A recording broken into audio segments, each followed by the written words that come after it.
So, what would you say is going well?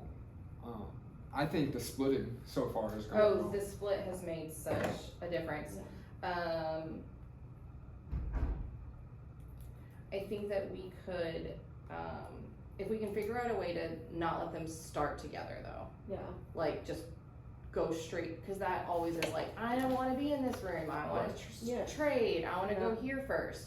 So that was one thing I think that could be better is if we just say, you just go straight to that person. Like whoever you start with, you go there first. Like and we can both do attendance. Yeah. I mean, Yes, we can both do attendance. So there's Okay. That's a good. Because then we put an end to the whining about who they're with. Can I switch groups? Can I switch people? I don't like this person. Yeah, I think it's going well. Full transparency, I am good at math, and I completely overestimated my ability to teach math. Just because I am good at the math and know how to do the math, teaching the math, and I'm not familiar with the resources. I had this great plan. I've had 2 great plans now, and neither one of them seemed to pan out when I got in front of the students. So I'm gonna have to get with you and just literally find out exactly what you're doing and try to copy that a little bit more. I had them on Khan Academy. I had this great idea. I was gonna split the time with us, half numeracy, number sense, and half geometry, kind of acceleration. Yeah. And I think that's exactly what we should be doing. I mean, that's what Punches wants us to do. That's a big part of what we're studying here in the Emerging Leaders program. Yeah. It just so happened, Punches sent that email like a day or 2 after we had our first meeting for Emerging Leaders, and a big chunk of that meeting was about acceleration. And she's speaking the language and saying exactly what she wants us to do, and I was like, oh my gosh, this is perfect. So I got with Miss Barrett. She shared with me her calendar and all her resources and her slides. So I'm trying to be ahead of the game, but the piece that I'm missing is the math teacher piece, where it's okay, I know how to do this and this makes sense to me, but I'm not a math teacher. So we'll get together. Yeah, because where I'm focusing on is acceleration, but acceleration through the skills that I know they're gonna struggle with. So similarity, instead of focusing on the shapes part of it, is which they do, I focused on how to set up proportions and solve proportions. Because if you can't do that, then you can't do what they're gonna ask you to do in 2 weeks. I would love to get to that because right now it's so vocab heavy and speaking the language of math heavy that I'm struggling with it. And I'm if we can just get to the math part, I can help you with that. I do have them all individually on their own arithmetic course of Khan Academy, and I'll go around and meet with them one-on-one. I monitor them on GoGuardian, and that seems to be going well. That part does seem to be going well, although they don't love it, but I don't want them to have to be on, I don't want them to get to the point where they're like, oh my God, I don't want to do this again. We're going to play games. We're going to, I'm going to try to make it a little more fun. But yeah, I'm fighting with the fact that a lot of these students, it's math. They just don't like math. They're not friends with math. And I've never taught a long time. I've never encountered it, so it's interesting. Okay, so I do like the specifics of starting the class split up. That's an actionable step that we will, as far as I'm concerned, we can start that tomorrow. I'll get up there, are you still working in Yamas's room for now?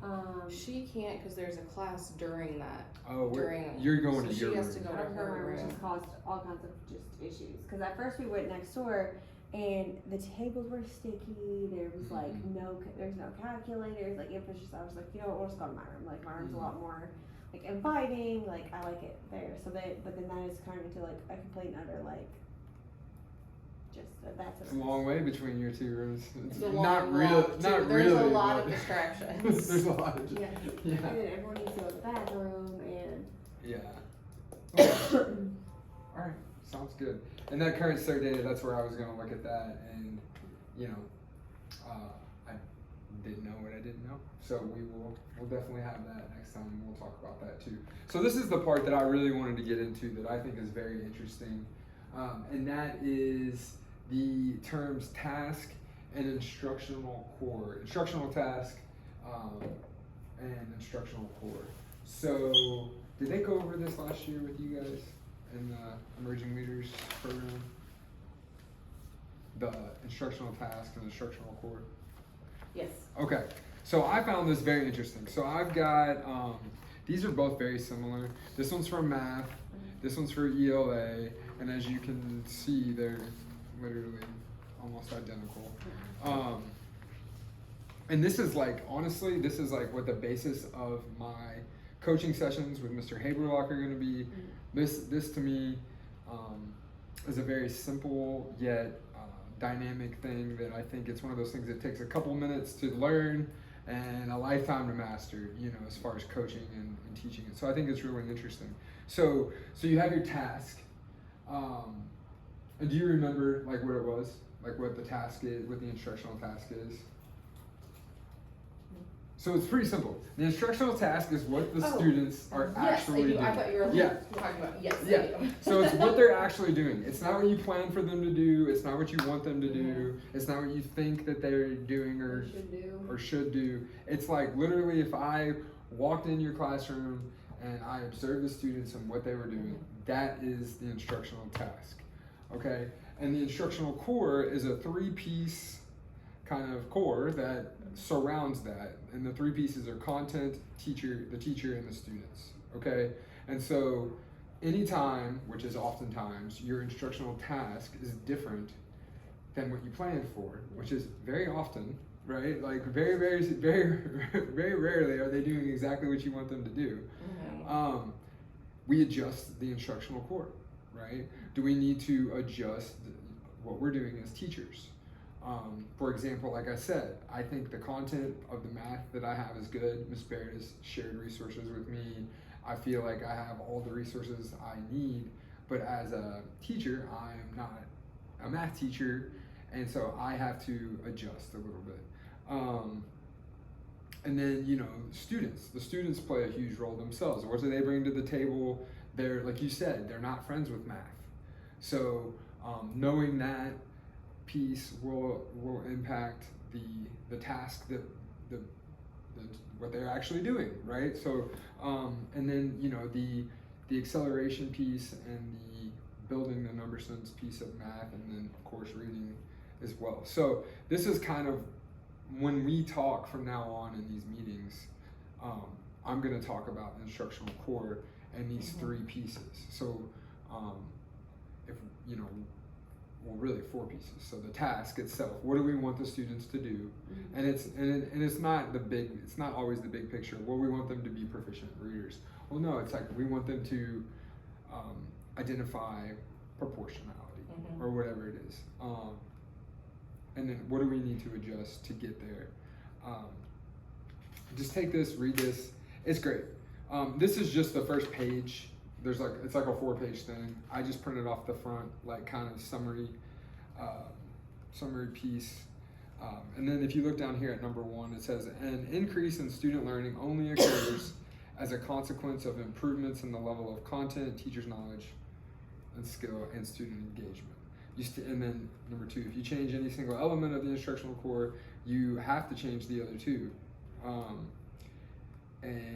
Tasks predict performance. So what they are doing every day, not what we want them to do, not what we hope that they do, what the students are doing every day will predict the performance. And so that's like obvious stuff that you already knew, but like putting it that way for me, it's like, okay, this is like easier to wrap my head around how to make improvements and where to make improvements. So I thought that was really cool. Have you ever heard that before, Reed? Yeah, I neither. I thought, oh man, this is like really good stuff, especially for like ECE kids. Yeah. You know, because we're oftentimes tasked with how to accommodate, how to modify, and that's really what it is. It's like, okay, well, this is what we plan to do. This is what this group of students is doing, the task they're doing, and then this group of students is doing a different task. Well, how do we modify the instructional core to get these students doing what these ones are doing, or what we want everyone to be doing? So I thought that was pretty cool. So yeah, that's that.